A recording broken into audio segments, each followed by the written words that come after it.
What's up, YouTube? This is Too Raw for TV. All right, so before I get into this video, I want to give a big shout out to the brother Elijah with the $50 donation via the Cash App. Much respect for Elijah coming through big in the Cash App. Always been a long time supporter of this channel. He's been rocking with me since 2015, since the original Golden State Warriors Splash Brothers Championship run. He's been a long time supporter of this channel, whether it's through monetary donations, whether it's through comments, watching the content. Big time supporter, man. I really do appreciate him from the bottom of my heart, man. Much love to him, and much love to everybody that has shown love to this channel over the past, whether it be through monetary donations, whether it be through your comments, even if it's constructive criticism and just positive reinforcement. Saying just showing love when you know, you choose to, man. I really do appreciate all you guys. And to anybody that want to show love to this channel, you can do so in the links in the description box below via the PayPal or the Cash App or in the pinned comment in the comment section below. Fuck all of these haters out there that hating on the LDBC or hating on my channel, anybody that I affiliate with. Fuck you. Now, uh, before I go further, shot the ticket because he's the first one I saw talking about this subject, and that is that look, Stephen A. Smith. We all know that he has it in for Kyrie Irving, man. He has it in for him bad. It's very obvious that he does not like him. I've already told you why I think that he doesn't like him. I think it's deeper than basketball, much deeper than basketball. But have you noticed, over the last 2 weeks or so, how smoothly things have run with ESPN First Take? People ain't afraid to voice their opinions. There's no nervousness. People ain't on edge. The show flows better. People are actually giving their opinions. It's not just some moron, yelling and ranting and screaming, and that shit has gotten so old and tiresome. He's just a tired fucking act, man, that needs to fucking go. Oh, Krusty the Clown act ass nigga, man, get the fuck up out of here, man. Oh, fucking smush, ludicrous fucking pie face Alvin and the fucking mutant chipmunks looking ass nigga, man. Just, ugh. Anyway, he's supposed to be coming back Monday. He's been advertising it all over social media like people really give a fuck. But he's talking about Kyrie Irving and saying how Kyrie Irving, well, he said if the Brooklyn Nets win a championship, it's bad for the NBA, bad for basketball, because they're allowing him to play. They're allowing him to play, and it sets a bad example.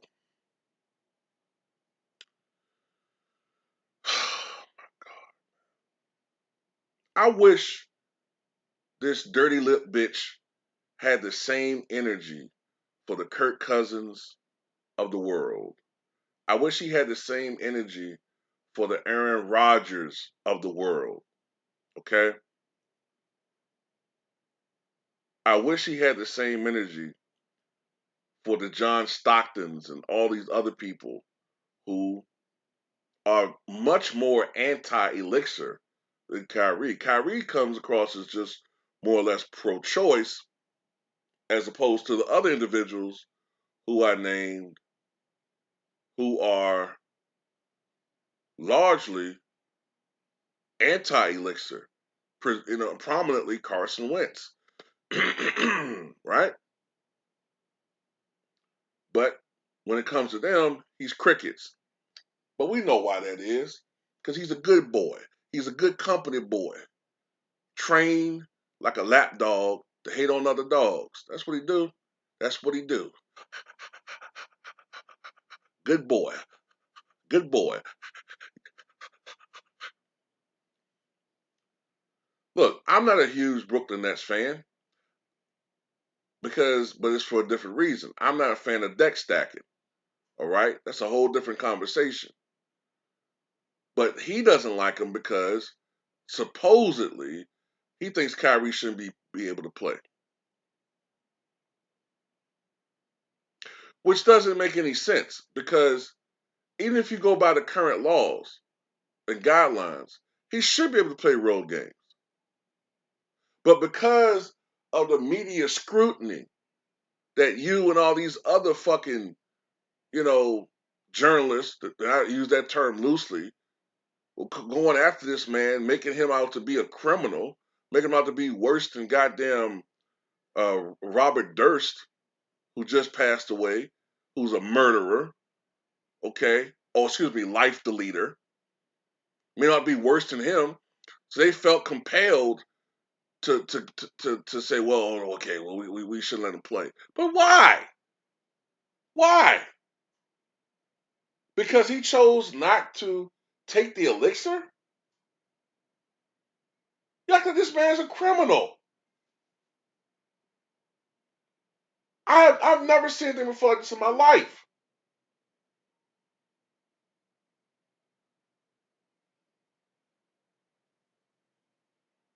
There are literally hundreds of millions of people in this country who have not taken the elixir.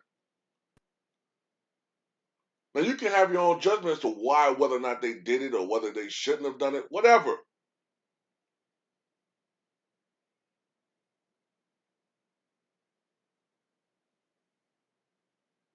At the end of the day, according to the commissioner, right? 97% of the players, I believe, have taken the elixir. So, according to the science, they're protected.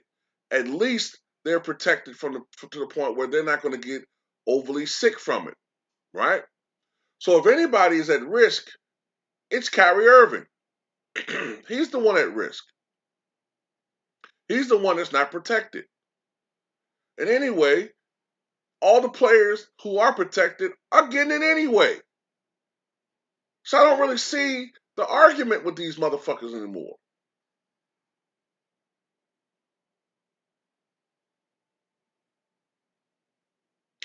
It's like if a dude is unprotected, right?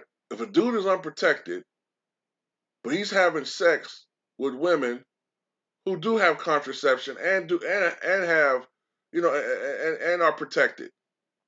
I mean, who's the one really at risk then? I mean, you're all at some risk, but the person who's unprotected is the one that's really at risk. So I'm not understanding this. I don't understand their argument in this one. He's the one not protected. He's the one at risk. And besides, this should be more of, in my opinion, what happened to the other alternatives.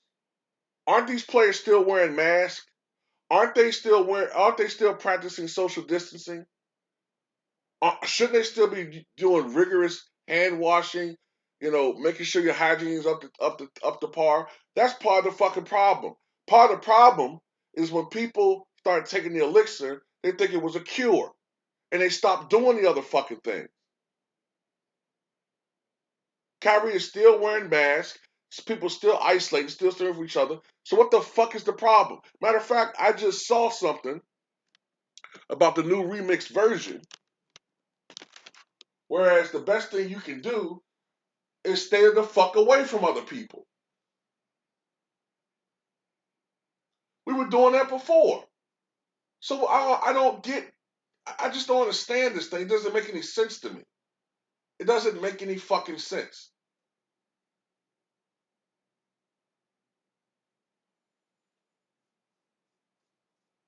Now, someone will tell me and other people we're not doctors. We're not. But neither is Stephen A. Smith.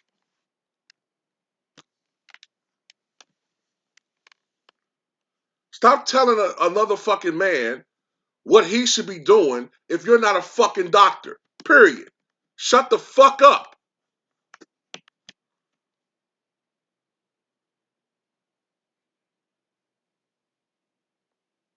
And not every fucking rule is a good rule any goddamn way. Not every policy is a good policy. You know, back in the 50s, a guy like Kyrie Irving wouldn't have been able to play in certain tournaments or enter certain buildings because of the color of his skin. But it was the law, right? So if he broke those laws, that makes him a bad person.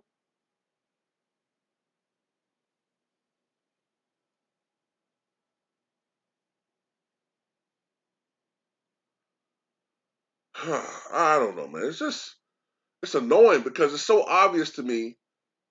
It's so obvious to me that he hates Kyrie Irving on a personal level. It's beyond basketball. He doesn't like him. And remember, Stephen A. Smith once warned people, don't make an enemy out of him. I guarantee you, Kyrie Irving said something to this motherfucker that burned him. And he's made it in his mind that he wants to make Kyrie Irving public enemy number one. In this situation, right, Stephen A. Smith is acting like the black Roy Cohn. He's acting like the black uh, Joseph McCarthy. You know, back in the Red Scare, where they were slandering everybody that they didn't like or anybody that they were suspicious of. Even if you had a friend that was liberal, they would call you a communist and all this type of stupid shit. You know, if you don't toe the line that they think you should toe the line, then they're going to slander you. And at the end of the day, while I believe wholeheartedly that we should do everything we can to be safe, I'm a strong believer in civil liberties, big time.